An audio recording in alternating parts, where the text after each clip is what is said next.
Salutare tuturor! Eu sunt Bibi și după o perioadă mai îndelungată în care nu am mai postat, am revenit. Astăzi vom rezolva două șiruri de ordinea operațiilor. Unul este deja scris pe tabletă și spune așa: 54 împărțit la 9 plus, paranteză rotundă, 12 împărțit la 3 plus 12 minus 5 plus 27 împărțit la 9 minus 18 împărțit la 2, închide paranteza rotundă, ori 7 ori 8 minus 6 ori 9, în paranteză, este egal cu...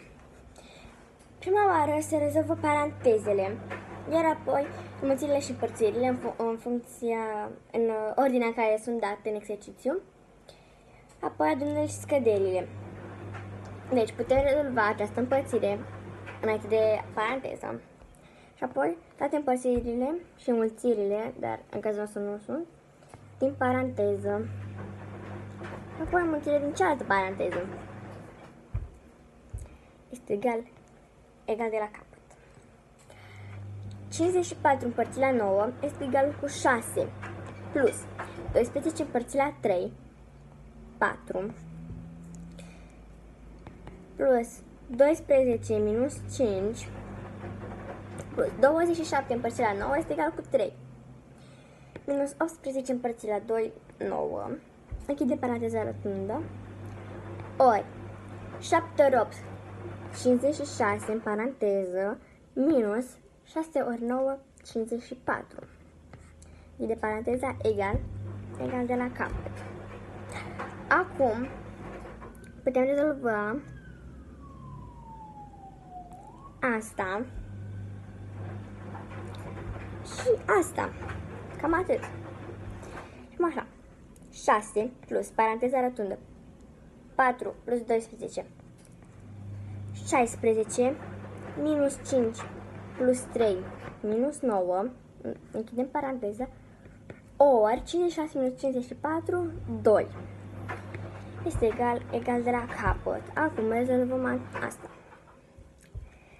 6 plus 16 minus 5, în paranteză, 11 plus 3 minus 9, închidem paranteza, ori 2, este egal de la capăt, 6 plus 11 plus 3, 14 minus 9 ori 2, este egal de la capăt, 6 plus 14 minus 9, 4 minus 9 nu se poate, 14 minus 9, 5 ori 2. Nu mai punem paranteză pentru că este un singur număr.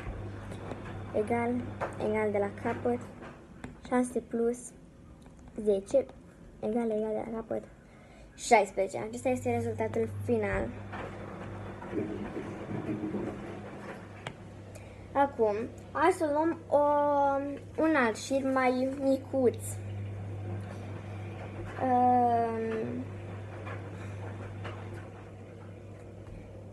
Așa că o punem la fiecare.